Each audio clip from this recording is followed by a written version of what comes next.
Welcome to our video on the discovery of penicillin.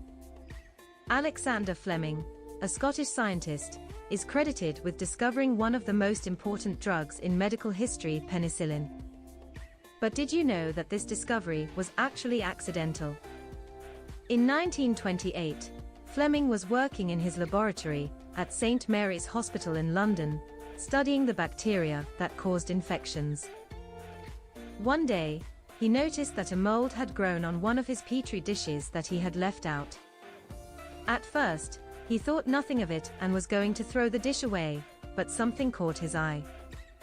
He noticed that the bacteria around the mold had stopped growing, and it appeared that the mold had killed them. This observation intrigued Fleming, and he began to study the mold further. He identified it as Penicillium notatum, and named the substance it produced penicillin. Fleming realized that penicillin had the potential to be a powerful antibiotic that could treat bacterial infections. He published his findings in 1929, but his discovery did not immediately gain widespread recognition.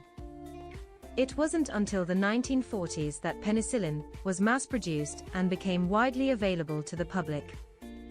Penicillin revolutionized medicine and saved countless lives by providing an effective treatment for bacterial infections. Today, penicillin is still used to treat a wide range of infections, and it remains one of the most important antibiotics in the world. The accidental discovery of penicillin by Alexander Fleming is a reminder that sometimes, great discoveries can come from unexpected places. Scientists continue to work on developing new antibiotics to combat the ever-evolving bacterial infections. And who knows, maybe the next life-saving drug will be discovered by accident too.